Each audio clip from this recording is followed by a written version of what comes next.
জাহান্নামে যাওয়ার একটি কারণ হচ্ছে ব্যভিচারে লিপ্ত হওয়া। আর কেউ যদি ব্যভিচারে লিপ্ত হয়ে যায়, আল্লাহ না করে, তাহলে সমাধান হচ্ছে তওবা করে ফিরে আসবে। তওবার যে শর্তগুলি রয়েছে পুরা করে, জীবনেও যেন ওই চরিত্র না থাকে আর ওর ধারে কাছে না যায়। তওবা মানে এই নয় যে মুখে শুধু তওবা পাঠ করলেন, এতে চাল চলনে কোনো পরিবর্তন নেই।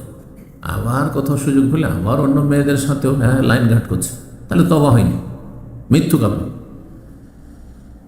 তো জেনা করে বিনা তওবায় অথবা মৌখিক শুধু তওবা, অন্তর থেকে তওবা করে ফিরে আসেনি, গুনাহমুক্ত হয়নি, গুনার অনতপ্ত লজ্জিত হয়নি, গুনাহ বন্ধ করেনি, আগামীর জন্য প্রতিজ্ঞা করেনি, এই বদচরিত্র থেকেই গেছে আর ওই অবস্থায় মরে গেছে, তাহলে জাহান্নামে যেতে হবে, দীর্ঘকাল জাহান্নামে থাকতে হবে।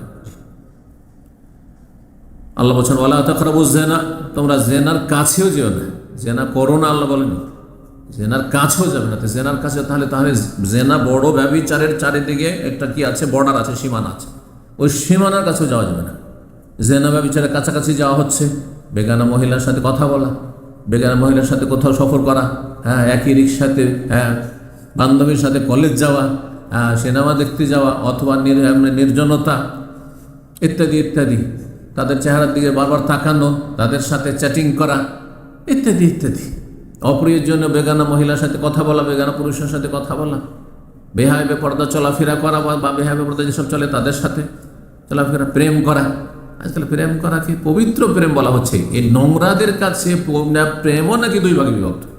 পবিত্র প্রেম যদি লুচ্চামি করেন বিয়ে করার উদ্দেশ্যে, লুচ্চামি করে বিয়ে করে নেব, তাহলে হচ্ছে পবিত্র প্রেম। আর যদি আপনি গাদ্দারি করে দেন তো ওইটা নাকি অপবিত্র প্রেম। এটা নাস্তিকদের কথা, এটা সেকুলারদের কথা, এটা ইসলামের শত্রুদের কথা, এটা কাফেরদের কথা। ভালো করে শোনা, কোন মুসলিম এ কথা বলতে পারে না। যদি বলে তাহলে সে মুসলিম থাকবে না। কিসের মুসলিম তুমি যে নোংরামিকে দুই ভাগে ভাগ করো? নোংরামি আবার দুই ভাগ হয়, পায়খানা দুই ভাগে ভাগ হয়, একটা পবিত্র পায়খানা, একটা অপবিত্র পায়খানা। বেগানা মেয়ের সাথে রিলেশন, আপনার যোগাযোগ কিসের জন্য? ওই নোংরামের জন্য। এটি হচ্ছে পায়খানার মতো।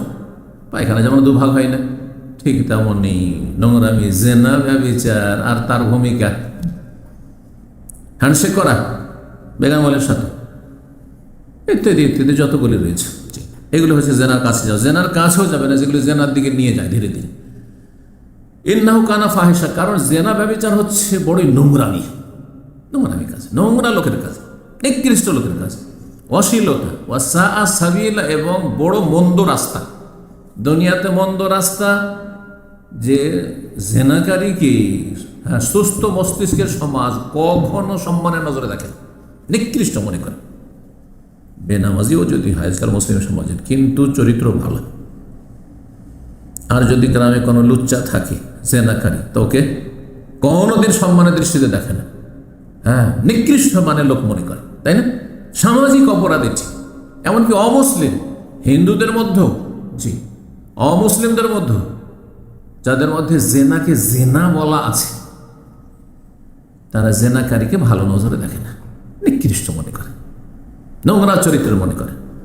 দুনিয়ায় খারাপ রাস্তা আর আখিরাতে খারাপ রাস্তা, খারাপ জায়গা হচ্ছে জাহান্নাম। তাহলে সাআ সাবিলা, এই রাস্তা হচ্ছে জাহান্নামের রাস্তা। এই রাস্তা হচ্ছে কিসের রাস্তা? ব্যভিচারের রাস্তা হচ্ছে জাহান্নামের রাস্তা। সূরা বনী ইসরাঈল 38।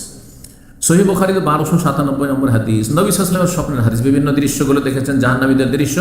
তাদের একটি দৃশ্য দেখেছিলেন যে কিছু নর নারী উলঙ্গ হয়ে আগুনের একটি তন্নর, মানে বড় বিশাল চুলহা, জাহান্নামের আগুনের চুলহা, আর তাতে জ্বলতে আছে, একবার করে ওপর দিকে উঠে চলে আসছে, আবার নিচে চলে যাচ্ছে, যখন আগুন আপ ডাউন করছে তখন।